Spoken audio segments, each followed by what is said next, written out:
All right, so we're diving into mental health today. Yeah. It seems like everybody's talking about it these days and, all of these articles and think pieces. Right. But, where do we even begin? That's a good question. I think we need to, simplify it. Yeah, break it down. We've got three articles that you sent over. Yes. So, what's our mission? Our mission today is to give everybody listening a solid foundation on mental health. Oh, You know, not just oh, it's important, but what it actually is, right. how it works. Yeah, the real nitty-gritty. Exactly. Okay, sure. So the first article, Yeah. it defines mental health as a state of well-being, which, Okay. that already sounds pretty broad. Yeah. But it goes on to say that a person in this state realizes their own abilities. Oh, They can handle the normal stresses of life. you're right. Everyday stuff. Exactly. They can work productively, they can be fruitful, and contribute to their community. So it's not just about, feeling good. No. It's about, functioning Exactly. in all these different areas, Right. like your job, your family. Yeah. And it's important to emphasize that it's not just the absence of mental illness. Right. So you could not have depression or anxiety, Exactly. but still not be, mentally healthy. Precisely. It's about thriving, Interesting. not just surviving. I like that. It's about reaching your full potential. Totally. And I think this definition really sets the stage for, just how important mental health is in every single aspect of our life, like you said. Absolutely. Now, the second article breaks mental health down into three core components: Okay. emotional, psychological, and social. Oh, that's interesting. Yeah. So let's break that down. Okay, let's unpack it. So emotional well-being. Mm-hmm. That seems pretty straightforward, right? It does seem straightforward. Like being able to manage those daily frustrations, Mm. I don't know, that long line at the coffee shop or whatever. Yeah, or when your internet's down Oh my God, yes. and you have to restart the router. So worse. But it goes deeper than that. Okay. It's about truly understanding and acknowledging your emotions. What do you mean by that? So, for example, let's say you're feeling super overwhelmed at work. Okay. You have a deadline coming up. Yeah. It's not just about pushing through that stress. It's about taking a pause and being like, okay, what am I actually feeling right now? Okay. Is it stress? Is it anxiety?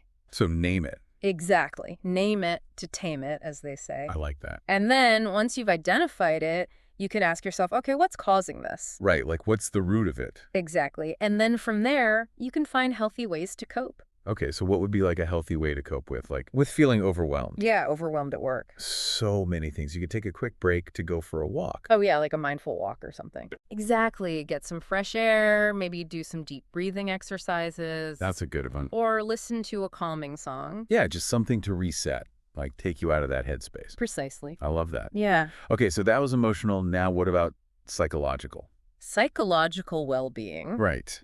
This is where things get really interesting. Okay. The article uses the term self-efficacy.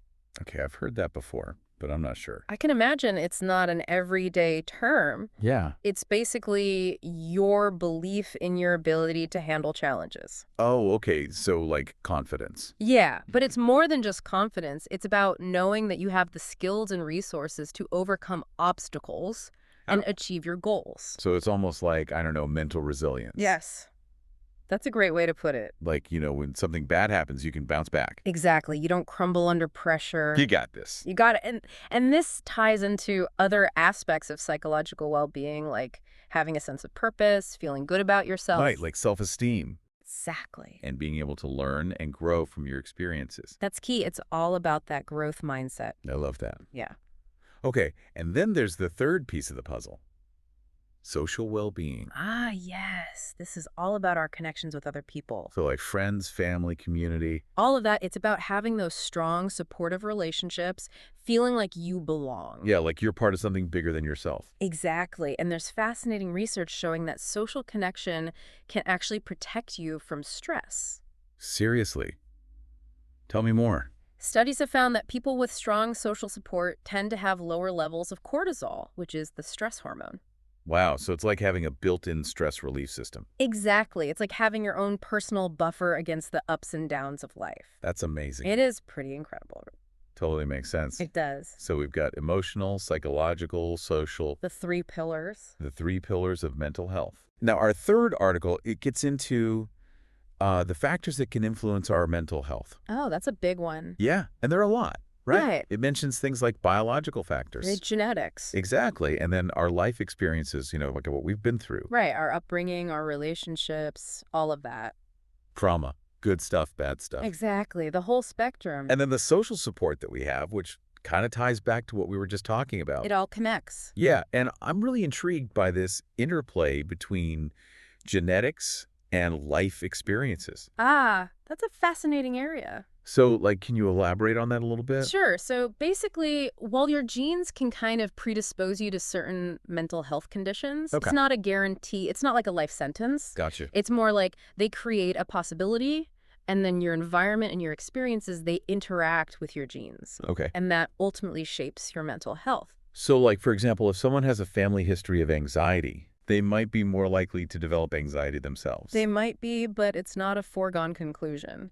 Oh. If they grow up in a super nurturing and supportive environment, Right. they might never actually develop an anxiety disorder. Oh, wow. That's interesting. But on the flip side, someone with no family history of mental illness Okay. could still develop anxiety if they go through, like, a really traumatic experience. So it's not nature versus nurture. No, It's like nature and working together. intertwined, yeah. That's a really good point.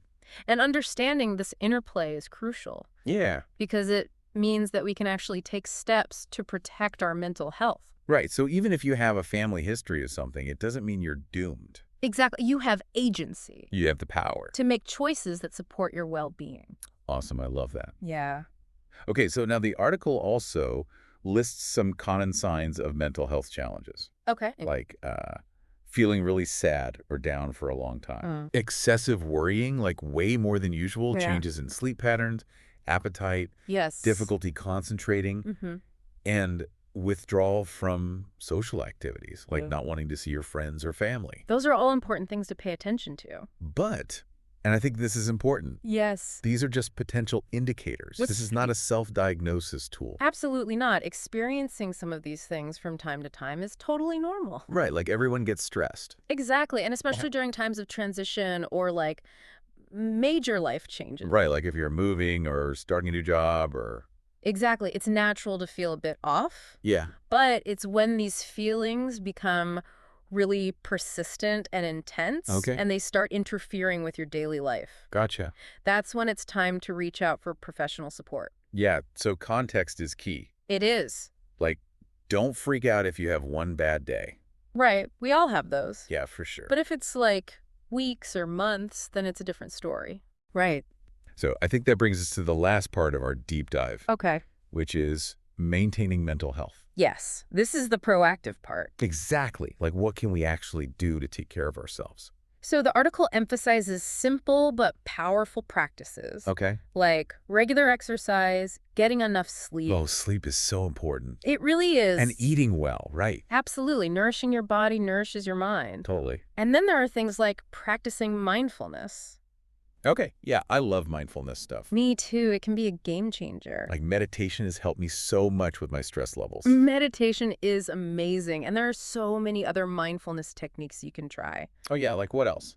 Well, there's mindful walking, mindful eating, Oh, interesting. even mindful dishwashing. So it's just like being present in the moment. Exactly. Bringing your full attention to whatever you're doing. I love that. And of course, nurturing those social connections. Right. Which we talked about earlier. It all comes full circle. So it's like taking care of your mental health is a holistic thing. It is. It's not just one thing. It's all these different pieces working together. Absolutely. And it's an ongoing process, you know? Right. It's not like you do it once and you're done. Exactly. It's like brushing your teeth. You got to do it every day. Got to keep up with it. So to wrap up our deep dive today, Yeah. we've learned that mental health is super multifaceted, It is. Yeah. influenced by a bunch of different factors, From our genes to our experiences. and that maintaining it requires, conscious effort Right. It's a commitment and having a whole toolbox of strategies. and a willingness to keep learning and growing. Totally. And I think, as you continue to learn about mental health, Mm-hmm. I want you to ask yourself, what really resonated with you today? Yeah, like what stuck out. And knowing what you know now, what's one specific thing you can do this week to prioritize your own mental well-being? It could be something small, Even tiny. just one step in the right direction. Exactly. Great discussion. I love deep diving with you. You too. Until next time. Yee!